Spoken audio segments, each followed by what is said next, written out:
자, 네, 여러분 안녕하세요. 전정현 소장입니다. 네, 안녕하십니까. 황윤석입니다. 예, 오늘 감기 좀 드셨죠? 네. 예, 요즘 그 환절기라 감기가 아주 독합니다. 특히 요즘 목감기 있죠? 기침이 많이 나는 감기가 많이 유행입니다. 예, 저희 집사람도 그런 기침에 걸렸는데 우리 전문가님도 약간 이제 그러신 것 같아요. 네. 오늘 진행하시는데 뭐 그렇게 크게 어려움이 좀 없기를 좀 바라겠고요. 네. 환절기 같은 건강 주의하시고요. 예, 자, 지난주에 사실 굉장히 어려웠던 한 주입니다. 예. 그런데 요번에 변수가 또 발생해서 다시 한번 이제 되돌렸죠. 오늘 같은 경우 어떻게 느끼셨습니까? 물론 이제 코스피가 많이 내린 건 아닌데요. 아무래도 이제 코스닥 쪽이 그간에 많이 지난주에 내려서 그런지 좀 반발이 강했던 그런 부분이고요. 특히 올라온 주도 계통을 가만히 한번 살펴보시면은요. 키포인트는 뭡니까? 중국이죠, 중국. 네, 키포인트는 역시 중국입니다. 최근에 의류주가 오르고 있죠. 화장품주가 또 중국 노동절 앞두고 올랐고요. 바이오 쪽 역시 제약 쪽하고 같이 올라왔고, 그리고 요즘 쉬었던 게임주까지 올라왔어요. 그러니까 중국과 관련한 소비재. 자, 이쪽이 핵심이라고 이제 봐야 되겠고요. 이런 쪽에서 지금 현재 시세가 크게 났습니다. 그러니까 중국 상해 증시도 오늘 대단합니다만은 역시 지금 여러분들이 주식 투자를 잘 하시려면은요. 핵심이 어디 있나? 키포인트가 뭔가? 요걸 잘 일단 잘 끄집어내야 그래야 투자를 잘할 수 있고 또 수익도 날 수 있는 법이라고 봅니다. 그래서 오늘 그런 점들을 저는 좀 느꼈는데 전문가님은 어떻게 느끼셨어요 오늘? 네. 그러니까 지난 수요일부터 금요일까지 사흘 동안 코스닥이 거의 폭락을 하다시피 했었는데요. 수요일 날 장중에 5%까지 급락을 하면서 개인 투자자들이 거의 멘붕 상태라고 할 수 있겠죠. 빠졌었는데 그게 5% 급락한 요인이 바로 그 핵심에 이제 내추럴 엔도텍이 있었고 그로 인해서 제약 바이오주들이 급락을 했었고요. 그런 급락이 코스닥 전반적으로 투매로 이어지는 현상이 나타났었는데 지난 금요일장에서 사실은 이런 하락이 어떻게 마무리되는 그런 게 오후장에서 나타나는 흐름들이 보여줬어요. 그러니까 무차별로 하락했던 제약 바이오나 이런 쪽에서 선별적인 반등이 나오기 시작했고요. 그다음에 내추럴 엔도텍은 문제의 핵심에 있기 때문에 어쩔 수 없다고 하더라도 이유 없이 급락한 종목들은 나름대로 반등 시도가 나왔다. 그리고 오늘 이제 월요일장에서는 보시다시피 코스닥이 강한 상승을 보여준 반면에 코스피는 좀 더 조정을 받는 그런 모습을 보여줬는데요. 제가 볼 때는 지금 시장은 유동성을 바탕으로 한 장이기 때문에 코스피만 계속 올리거나 코스닥을 계속 내리거나 이런 거는 불가능하다는 거를 아셔야 되고요. 그래서 항상 투자를 하실 때 균형 잡힌 포트폴리오를 구성하실 필요가 있다라는 점을 좀 강조해 드리고 싶습니다. 네, 오늘 반발력이 대단히 이제 좋았는데 다만 이제 아쉬운 거는 코스닥 쪽에 기관이나 외인의 매기가 물론 들어왔습니다. 그러나 아주 강한 거는 아니었죠. 그래서 아직까지도 좀 살펴봐야 되겠고 선별해서만 올랐지 않습니까? 같은 테마에서도 중심주만 선별해서 올랐기 때문에 그런 부분들이 예전 패턴에 무차별적으로 같이 오르던 패턴하고는 좀 차이가 진다고 봐야 되기 때문에 종목을 잘 선별을 하셔야 될 것 같습니다. 예. 자, 그렇게 이번 주 한번 잘 대응하시고요. 자, 오늘 그러면 어떤 주제를 가지고 우리가 마수열전 진행을 해볼지 주제 한번 보여주시죠. 네.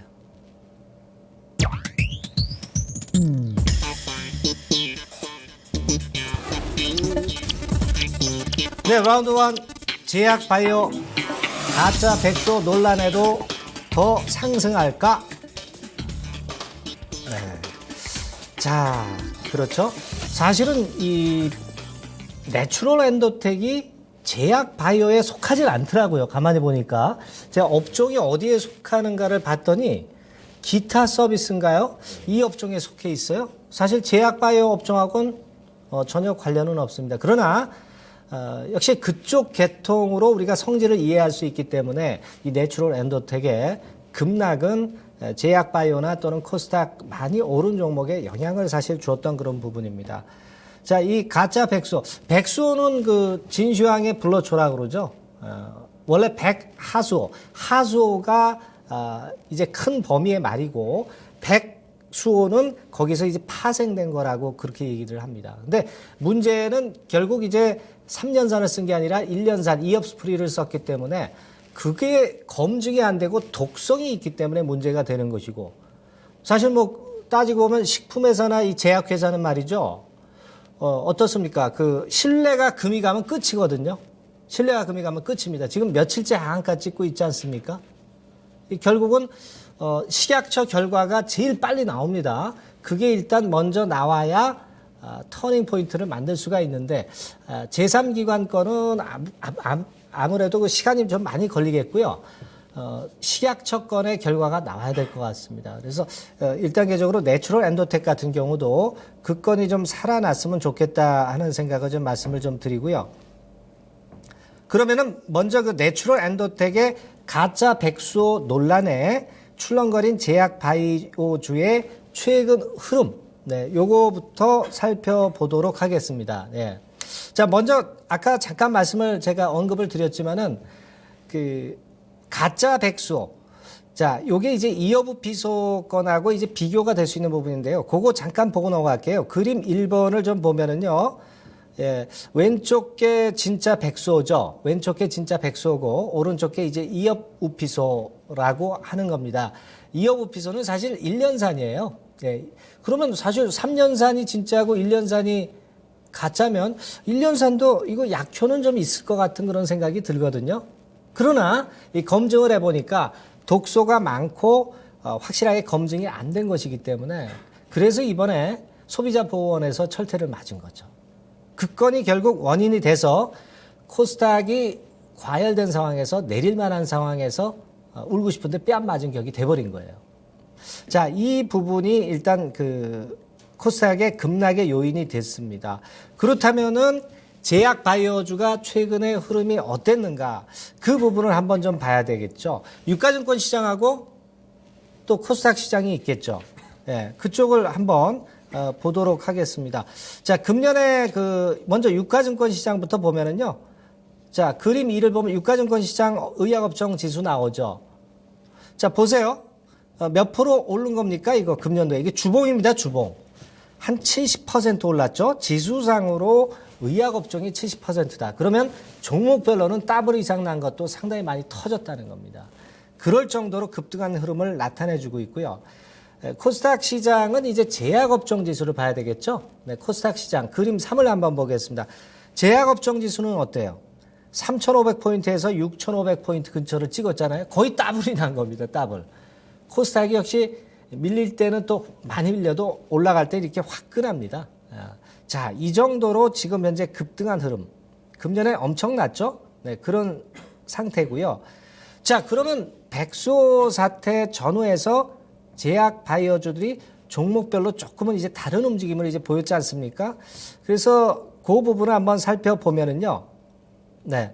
자, 그 그림 4를 한번 보세요. 자, 이번에 그 논란의 중심이 됐고, 코스닥 급락이 원인이 됐던 내추럴 엔도텍 같은 경우 몇 번 지금 하한가 찍고 있죠. 그 동그라미 친 부분까지 거의 지금 현재 뭐 단기간 내에 반토막 났어요. 그 다음 그림은 이제 셀트리온입니다. 셀트리온은 이제 뭐가 문제냐면은 얼마 전에 그 삼성증권에서 보고서 나왔죠. 보고서 나왔는데 미국 그 임상권이 허가를 못 받을 가능성도 있다는 것을 약간 의견을 피력을 했거든요. 그래서 그때부터 사실 좀 어려웠고요. 그리고 나서 아직도 길을 못 펴고 있는 겁니다. 여기 21선에서 반등할 자리 아닙니까? 못 하고 있거든요. 그거는 그 건이 지금 현재 작용이 되고 있다는 걸 생각하셔야 되겠고요. 그리고 이제 한미약품 같은 경우는 기술 수출건으로 해서 시세를 냈고, 이거는 지금 현재 무너지지 않고 있죠. 그러니까 실제로 지금은 셀트리온보다는 한미약품이 거의 주도주 역할을 하고 있다는 것을 나타내주고 있는 그런 부분입니다. 자, 의약품 업종 시총 상위 종목 한번 5개 정도 볼까요? 네. 요게 이제 4월 1일 기준인데요. 되게 보세요. 한미약품 250% 떴죠?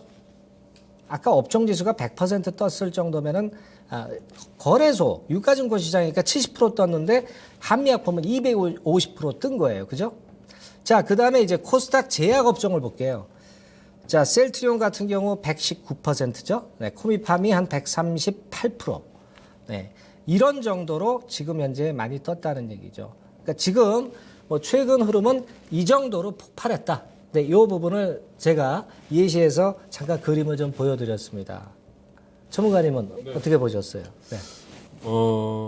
저는 이제 내추럴 엔도텍을 좀 중점적으로 말씀드리려고 합니다. 그래서 좀 전에 이제 일봉 차트를 보여주셨는데 저는 주봉 차트를 한번 보여드리려고 합니다. 왜 그러냐면 일봉 차트는 시초가부터 하한가로 막 시작을 했기 때문에 이게 밑으로 그냥 점점점으로 급락을 한 거가 되거든요. 근데 주봉 차트를 보면 그게 이제 주봉에서 급락을 하면서 쭉 내려온 게 됩니다. 그래서 보면은 이제 말씀하신 대로 지난 17일에 91,000원에서 45,400원으로 이제 오늘 마감이 됐으니까 정말 반토막이 났습니다.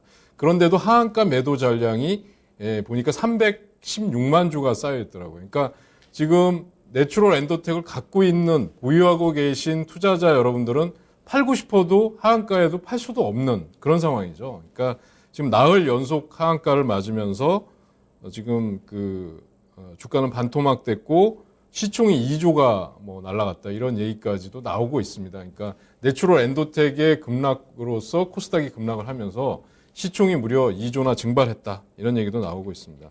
그러니까 근데 이제 개인 투자자들 입장에서는 좀 분통이 터진다고 하는 게 뭐냐면 22일 날 가짜 백수 발표가 나오고 나서 내추럴 엔도텍의 임원들이 자사주 17억 규모의 자사주를 매도를 했어요. 그러니까 이게 왜 까마귀 날자 배 떨어진다 뭐 이런 얘기도 있습니다만 그러니까 왠지 투자자들 입장에서는 뒷맛이 개운치 않은 겁니다. 그러니까 또 내추럴 엔도텍은 소비자원의 발표에 또 소송을 하겠다. 뭐 그리고 식약청에 정식으로 뭐 요청을 해서 다시 검사 결과를 갖고 우리가 왜 백소가 가짜냐 이런 식으로 지금 이의 제기를 하고 있는 상황인데 그 임원들은 이제 그 하한가를 맞는 그 와중에 주식을 처분했단 말이죠. 그러니까 이런 것들이 제가 볼 때는 좀 문제가 되지 않느냐라는 생각이 들고요. 이로 인해서 코스닥의 제약바이오가 급락했고요. 제약바이오뿐만 아니라 사실상 뭐 핀테크 소프트웨어 관련주들까지 동반 급락을 했습니다. 그러니까 사흘 연속 폭락이 나왔으니까 사실상 지금 코스닥의 그거죠. 신용 잔고가 지금 신용 잔고가 연일 사상 최고치를 경신을 하고 있거든요. 그러니까 고객 예탁금이 22조로 계속 들어오는 것과 또 한편으로 신용잔고는 7조 4천억까지 늘어나고 있는데 그중에 70%가 코스닥에 집중이 돼 있다는 거죠. 그래서 그런 것들도 이제는 좀 조심을 해야 된다라는 말씀을 드리고 싶습니다. 네. 그렇죠. 뭐 임원 매도 그 부분을 잘 짚어주셨어요. 사실 근데 임원 매도를 한 것도 한 거지만은 그 전에 보니까 한 일주일 전에 공매가 하루 거래량 대비해서 한 12% 나온 적이 있어요. 그래서 그 건도 신문 기사로 회자가 됐습니다만은 그렇다면 뭐 내부 정보가 흘려진 거 아니냐 뭐 이런 얘기도 나왔었던 그런 내추럴 엔도텍인데 그래서 여러분들이 이제 어떤 종목을 이제 보실 때에도 공매도 매도 때리는 게요. 항상 그게 그 세력들이 맞는 건 아닙니다. 틀릴 때도 많아요. 주가 올라갈 때는 막 틀리죠. 근데 그렇다 하더라도 없다가 갑자기 터진 공매도가 나오는 종목 있죠. 네, 이런 것들은 앞으로도 예의주시하시고 주의하실 필요가 있어요. 네, 그 부분 잠깐 말씀을 드렸고요. 임원 측면의 그 매도 이런 부분도 지적을 좀 주셨습니다, 전문가님이. 자, 그렇다면은 우리가 두 번째 소주제로 가서 제약 바이오주가 해외 수출 성과가 가시화된다는 얘기들이 나오고 있어요. 예. 그래서 향후 그 예상하고 향후 실적 전망이라든가 이런 부분에 대해서 한번 알아볼 필요가 있지 않나 이렇게 보여지고요. 자, 제가 먼저 이제 말씀을 좀 드리면 일단 요약해서 말씀을 좀 드리면은요. 3월의 의약품 수출액은 사상 최대다. 이 부분을 첫 번째로 지적을 드리고요. 두 번째로 1분기의 수출 상위국 증가율이 최대로 벌어졌습니다. 최대로 크게 늘었다는 얘기죠. 그리고 또 한 가지 포인트는 금년도에 국내 의약품 수출액 증가율이 최대입니다.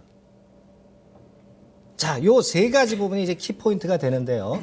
자, 그럼 하나하나 제가 짚어서 말씀드리겠습니다. 첫 번째로 그러면 3월 의약품 수출액이 어느 정도 수준이었나, 요걸 한번 볼게요. 자, 제가 의약품 수출 추이, 그림 7번, 의약품 수출 추이를 한번 갖고 와 봤는데요.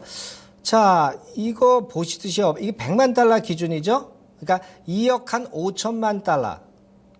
2억 5천만 달러 수출 금액이 이제 그 정도로 됐고요. 그리고 증감률 한번 보세요. 파란색. 이걸 잘 봐야죠. 거의 그 90도 각도로 올라가지 않습니까? 자, 이 정도로 의약품 수출 추이가 급격하게 증가했다는 거예요. 그러니까 주가가 안 올라가는 게 이상한 거죠. 그렇죠? 네, 이 부분을 우리가 체킹할 필요가 있겠고, 자, 그 다음에 두 번째로 제가 좀 지적을 드릴 부분은 수출 상위 5개국의 수출액이 얼마나 늘었나, 이걸 한번 볼게요. 예. 자, 다음 그림이죠. 예. 자, 보세요. 지금 그 옅은색 막대가 2014년도 수치고요. 2015년도 수치는 그 파란 겁니다. 얼마나 많이 늘었어요. 헝가리 같은 경우 엄청나게 늘었죠. 일본도 꽤 늘었고요. 터키 같은 경우 한 2배 늘었고요. 크로아티아 2~3배 늘었고요. 베트남도 근소하게 늘었던 그런 부분이에요. 그러니까 이런 부분들입니다. 이럴 정도로 해외 수출이 화끈하게 2015년도에 늘고 있다는 거예요. 그러니까 2015년도 주가가 상당히 강하게 튈 수밖에 없죠. 네, 이런 부분들입니다. 자, 그리고 또 한 가지는 국내 의약품의 올해 수출액 추이하고 전망을 좀 볼 필요가 있죠. 자, 지금 나왔죠? 보이시죠? 2015년도에 수출액 늘었죠. 막대입니다, 막대. 2016년도 물론 늡니다. 근데 그 증가율은 언제 최대냐? 바로 금년도입니다. 바로 금년도가 최대죠. 그러니까 어떻게 보면 주가로 본다면 올해가 그 치고 나가는 그 상승률이 제일 강할 수가 있죠. 내년에 조금 둔화될 수도 있다는 얘기입니다. 자, 이런 부분들을 우리가 체킹을 할 필요가 충분히 있는 거고요. 그리고 상위 7개 회사의 합산 수출액 추이. 자, 그 다음 그림입니다. 뭐, 역시 좋죠? 네, 역시 좋고, 증가율만 약간 둔화되는 정도로 보시면 되겠고요. 뭐, 이런 정도입니다. 그래서, 금년도 같은 경우에, 실적 전망 같은 경우를 대개 보면은요, 목표 주가 같은 경우도 나오는데요. 그 다음 그림을 한번 보세요. 네. 자, 한미약품, 뭐, 유한양행 녹십자 쭉 나와 있습니다. 퍼 PBR 물론 높지만, 실적이 뒷받침이 되고 있잖아요. 그리고 이제 중요한 거는 여기 이제 제가 Y증권사 목표가를 갖고 왔어요. 근데 맨 밑에 시즌 빼놓고는요, 이번에 목표가 다 달성했다가 찍고 상승폭이 둔화됐다는 얘기입니다. 이 얘기는요, 잘 한번 생각을 해보실 필요가 있습니다. 목표 주가 정도에 왔으니까 어느 정도 쉬는 국면이 올 수도 있고, 올라가더라도 조금 얻어맞을 가능성은 좀 있는 겁니다. 그러니까 이번에 재차 도전하시는 분들 있죠. 너무 크게 보시면 안 된다는 얘기예요. 목표 주가 근처에서 다시 한번 또 흔들리는 파동이 나올 수 있으니까 이 부분을 좀 보시고 시즌 정도만 좀 못 미치는 정도예요. 네, 그 정도입니다. 그래서 실적 전망하고 해외 수출권 잠시 제가 말씀 좀 드렸습니다. 네. 자, 전문가님. 네. 네. 뭐 자료 잘 준비를 하신 것 같고요. 이제 제가 좀 덧붙이고자 하는 거는, 제약 바이오 쪽이 해외 수출은 계속해서, 증가 일로에 있다고 말씀드릴 수 있겠습니다. 지금, 뭐, 보건복지부가 발표한 거에 의하더라도 뭐, 병원, 제약, 의료기기를 전부 합쳐서 6,600억 정도의 해외 수출 계약이 성사됐다라고 발표를 했을 정도니까요. 사실상 들어가 보면, 과거에는 우리가 전부 해외 제약 쪽에 제휴를 통해서 우리가 로얄티를 지급하는 그런 시스템이었다면 지금은 사실 뭐 보톡스, 메디톡신 갖고도 우리가 지금 로얄티를 상당 부분 받고 있는 상황이고, 그래서 상당한 가시적인 성과를 이루고 있다라고 보여지고요. 제약 분야에서도 뭐 지금 크게 대형 제약사들 쪽에 보면 양해각서나 협력, 수출 계약과 관련해서 총 6,500억 규모의 수출 계약을 달성했다라는 지금 발표가 있다고 지금 알고 있습니다. 그런데 지금 아까도 말씀하셨지만 이 제약바이오 산업의 가장 큰 문제가 뭐냐면요. 그러니까 신약을 개발하고 또는 투자하는 이 R&D라고 하죠. 연구 개발 비용이 사실상 어마어마하게 많이 들고 또 개발할 수 있는 그 기간도 많이 그 소요가 된다는 거죠. 시간도. 그러다 보니까 지금 기업의 실적 갖고 얘기를 하다 보면 사실상 그 상당한 기간 소요가 되기 때문에 이게 매출과 영업이익으로 이어지기까지는 상당한 기간이 걸립니다. 그래서 이 제약바이오, 그러니까 내추럴 엔도텍이 만약에 가짜다 아니다 이런 논란이 생기면서 당연히 따라오게 되는 문제가 뭐냐면 고평가돼 있다, 거품이다라는 얘기가 항상 제약바이오 쪽에는 나오게 마련이거든요. 그러니까 매출이 뭐 1,000억이고 뭐 예를 들면 영업이익이 뭐 한 5억 정도밖에 안 되는데 시총은 1조가 된다. 예를 들면 이렇게 되면 고평가 논란이 있으면 제약바이오는 그 순간 다 같이 급락을 맞게 되는 그런 패턴이 자주 일어났다고 보시면 될 것 같아요. 그러니까 우리가 지금 네팔에서 강도 높은 대지진이 일어나서 뭐 참사 많은 인명이 희생당했잖아요. 지금 이 내추럴 엔도텍의 경우도 추가적으로 급락을 할 거냐 말 거냐의 문제에서 본다면 사실상 지금 지진 쪽에서도 보면 가장 무서운 게 여진이란 말이에요. 지금 피해도 피해지만 그러니까 내추럴 엔도텍이 과연 이 제약바이오가 시장에서 안정을 찾았느냐 아니면 다시 그런 논란으로 해서 추가 하락할 여지가 있느냐 이런 거 좀 보셔야 될 것 같고요. 이 제약바이오의 수출 전망은 뭐 한마디로 말씀드리면 계속해서 저는 밝다고 말씀드릴 수 있겠습니다. 예, 그렇군요. 뭐 여기 뭐 이견이 있을 수가 없는 모습입니다. 아무래도 뭐 이익 베이스라든가 성장이라든가 이런 것들이 지금 현재 역시 제약바이오가 제일 세죠. 예. 그러하기 때문에 여기서 이론의 여지가 발생할 수는 없을 것 같고요. 예. 자, 그렇게 말씀 좀 드리고 이번에 세 번째 소주제로 한번 가보겠습니다. 이번에는 그 단답식입니다. 마음의 준비를 하셨죠? 예스냐 노로 이제 답변을 하는 건데요. 제약바이오주 올해 주가 탄력 지속될까? 저는 예스입니다. 네, 저도 예로 말씀을 좀 드립니다. 다만 이제 지금 단기적으로 볼 때는 이제 고점을 찍고 둔화돼 있고 선별적으로 올라가는 양상이기 때문에 저는 그 옆에 단서를 하나 두었습니다. 괄호 열고 탄력은 다소 둔화되고 선별적 상승이 단기적으로는 펼쳐질 것이다. 저는 그렇게까지 조금은 이제 조건을 좀 다른 그런 예스입니다. 물론 우리가 이제 중장기적으로 볼 때는 괜찮은데 다만 이제 단기 사이클로 볼 때는 최근에 목표 주가를 타취하고 온 그런 종목들이 많기 때문에 그런 부분을 말씀을 드린 거고요. 자, 그 근거는 하면서 이제 근거를 한번 찾아보도록 하겠습니다. 근거. 자, 제가 먼저 말씀을 드릴게요. 저는 첫 번째로 좀 말씀을 좀 드리고 싶은 것은 일본 경제를 닮아가고 있는 우리 한국이라는 겁니다. 그러니까 이게 제약 바이오 입장에서 말씀을 드리는 거예요. 그러니까 일본 경제를 닮아간다고 한다면은 그때 당시 이제 제약 바이오가 많이 떴으니까 일본이 우리도 그쪽이 뜰 수밖에 없다는 거죠.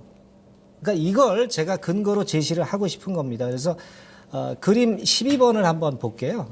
일본 경제가 걸어온 길을 가고 있는 한국 경제 해가지고 자 보세요. 지금 일본 성장률이 계속 떨어졌죠. 95년도, 96년까지.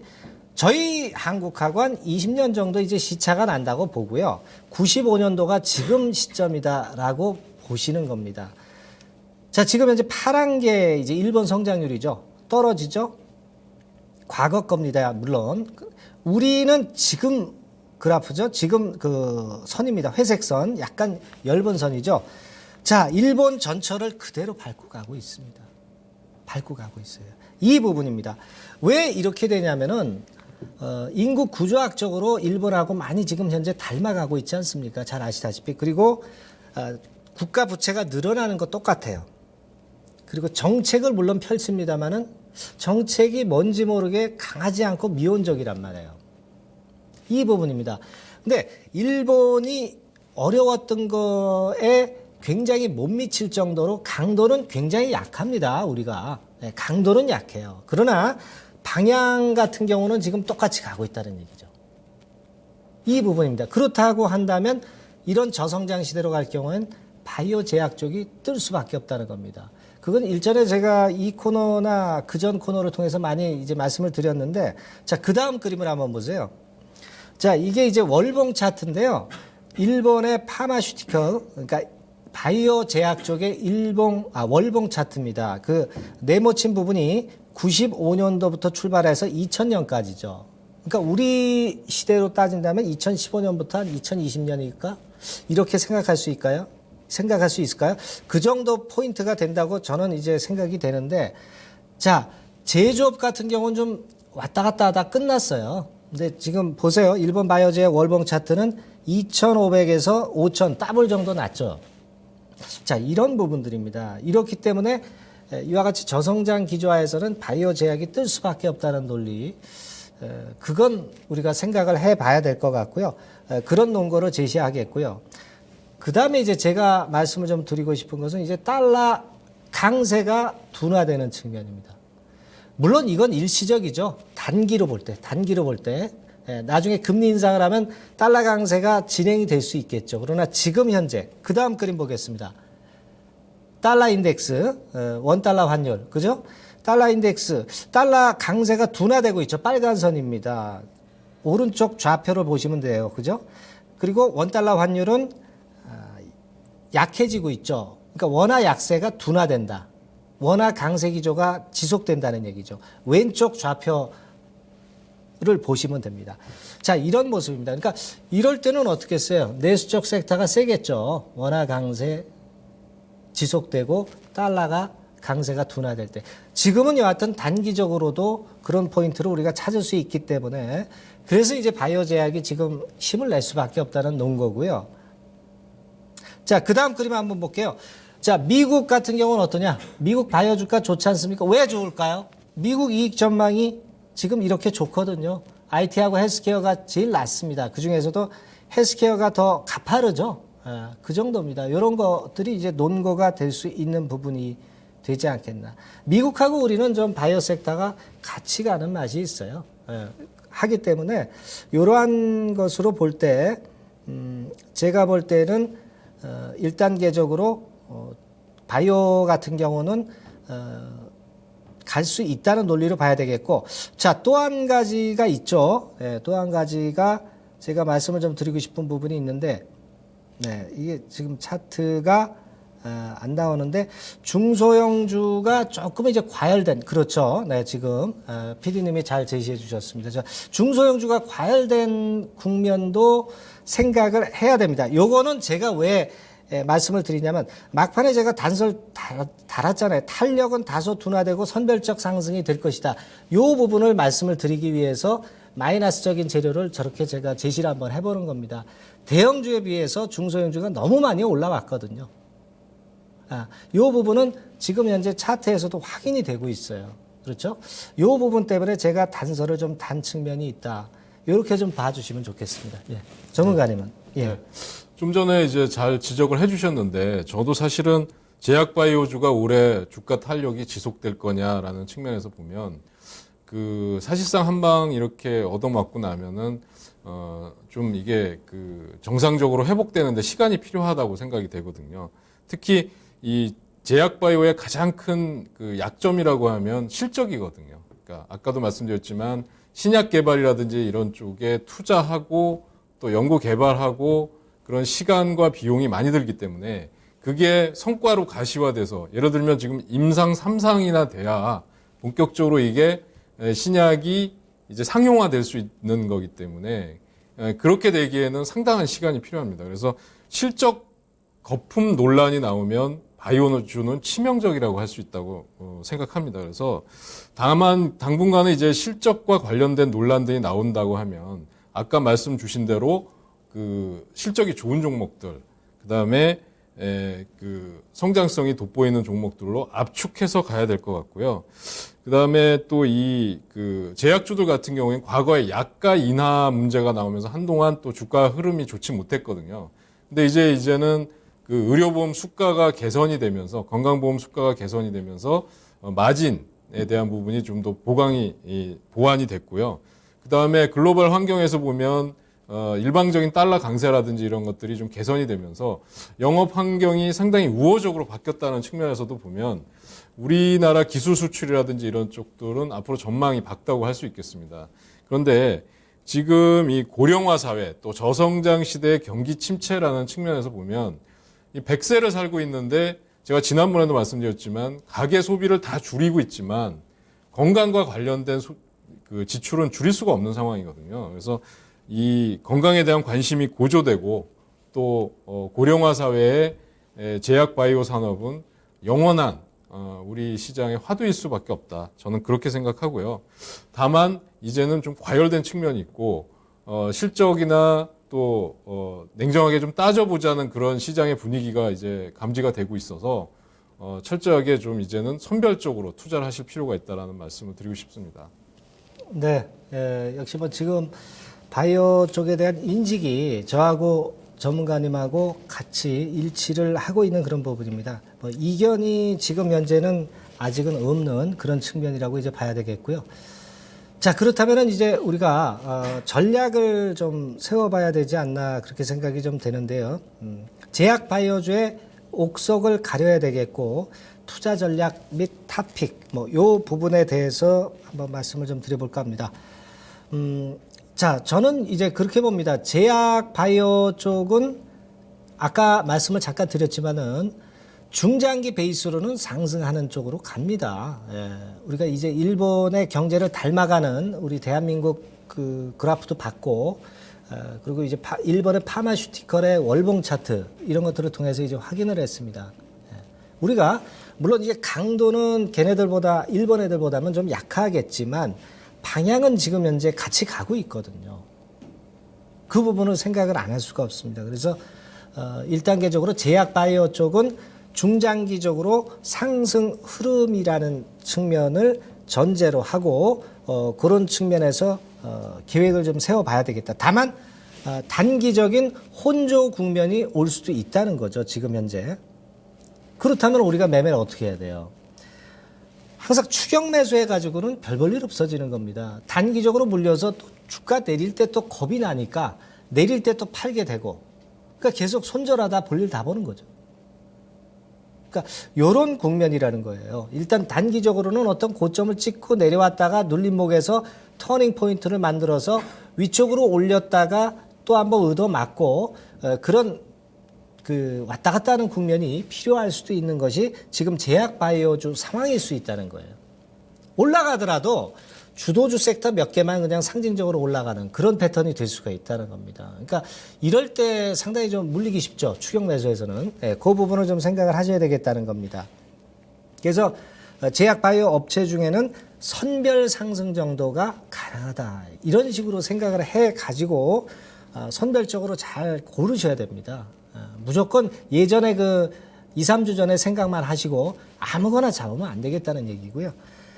그리고 실적이 양호한 종목을 매수를 하시든가 그렇지 않으면은 확실하게 수급적으로 매집 주체가 있던가 이 둘 중 안에 하나를 선택을 하셔야지. 그렇죠? 예. 이것도 저것도 아닌 쪽을 선택하시고서는 시세가 안 날 수 있다는 거죠. 수익이 안 날 수가 있다는 겁니다. 항상 이런 국면에서는 그런 부분을 생각하시고요. 그리고 뭐 관심주를 말씀을 좀 드릴 것 같으면 뭐 제가 볼 땐 지금 주도는 셀트리온이 하기는 좀 어렵다고 봅니다. 아까 잠깐 말씀을 드렸지만은 미국 허가건이 아직까지는 좀 퀘스천 마크다 하는 분석들도 많이 나오고 있거든요. 그 부분 좀 생각하신다면은 그렇다면 기술 수출권의 유가증권 시장에 이제 한미약품 같은 경우가 아직 그 맥이 살아있기 때문에 그쪽이 주도가 되기 때문에 주도주 맥락에서 한미약품 정도. 그렇죠? 그리고 신약 가치에 대한 기대감이 점증하는 동아 ST 같은 경우. 동아 ST는 그 실적은 정체가 될 걸로 그렇게 나타나고 있는데요. 그 슈퍼 항생제 그 시백스트로 해외 매출되는 건이 있어요. 그게 키포인트거든요. 실적보다도.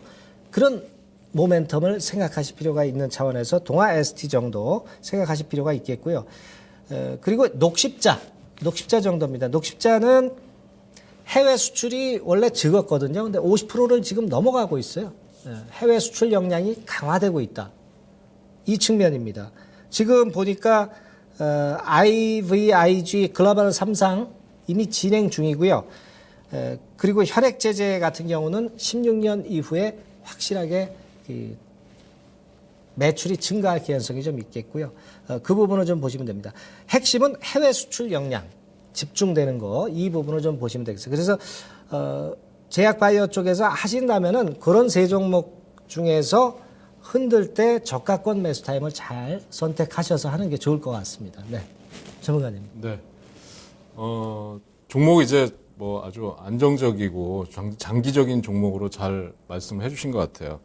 저도 역시 그 제약 쪽에서 보면 저는 한미약품이 추가적인 상승 여력이 있다고 생각합니다. 그러니까 이 한미약품은 보면 신약 개발 성과가 있었는데 제약주들 사이에서 사실 R&D 개발 비용에 가장 많은 투자를 하고 있다고 보시면 될 것 같아요. 그러니까 대웅제약이라는 제약사도 사실 그 상위권 제약사인데 R&D 개발 비용, 그 투자 비용만 보면 대웅제약의 2배에 달하는 어마어마한 규모라고 할 수 있겠습니다. 그래서 이런 것 때문에 그 신약 개발 프로젝트에서 글로벌 임상을 지금 진행이 되고 있고, 그러면서 또 미국 제약사에 대해서 면역 질환 신약을 7,800억에 수출하는 또 릴리 수출권, 이런 것들도 지금 일어나고 있어서 이 한미약품의 성장성은 사실상 어떻게 보면 무궁무진하다라고 말씀드릴 수 있겠습니다. 그러니까 과거에는 상상을 못했던 일부 제약사의 주가들이